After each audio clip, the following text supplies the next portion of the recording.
Teknik pengutipan karya ilmiah. Kutipan langsung adalah kutipan kurang dari 4 baris ditulis di antara tanda petik sebagai bagian terpadu dalam teks utama dan disertai nama pengarang, tahun, dan nomor halaman. Namun pengarang dapat ditulis secara terpadu dalam teks atau menjadi satu dengan tahun dan nomor halaman di dalam kurung.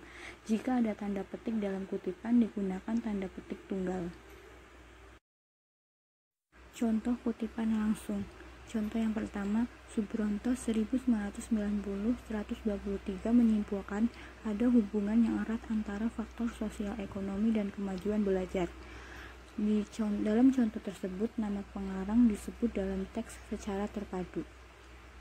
Contoh yang kedua, kesimpulan dari penelitian tersebut adalah ada hubungan yang erat antara faktor sosial ekonomi dan kemajuan belajar. Subronto 1990-123. Nama pengarang disebut bersama dengan tahun penerbitan dan nomor halaman. Contoh yang ketiga, kesimpulan dari penelitian tersebut adalah terdapat kecenderungan semakin banyak campur tangan pimpinan perusahaan, semakin rendah tingkat partisipasi karya ilmiawan di daerah perkotaan. Suwiknyo 1991-101, tanda kutip di dalam kutipan.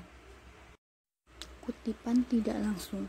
Kutipan yang disebut secara tak langsung atau dikemukakan dengan bahasa penulis sendiri, ditulis tanpa tanda petik dan terpadu dalam teks.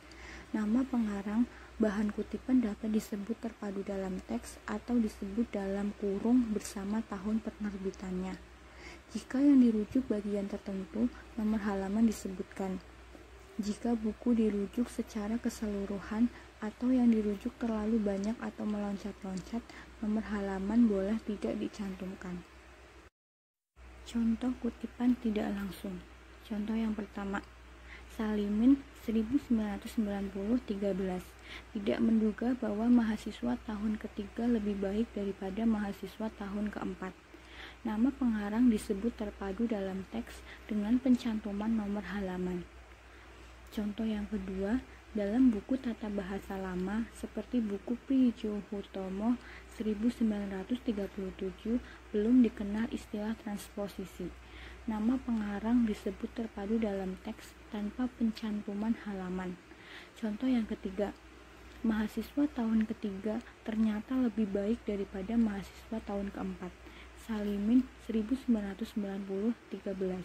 Nama pengarang disebut dalam kurung bersama tahun dan nomor halaman.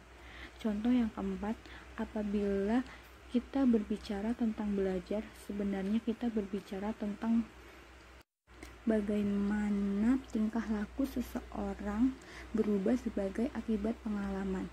Snellbaker 1974.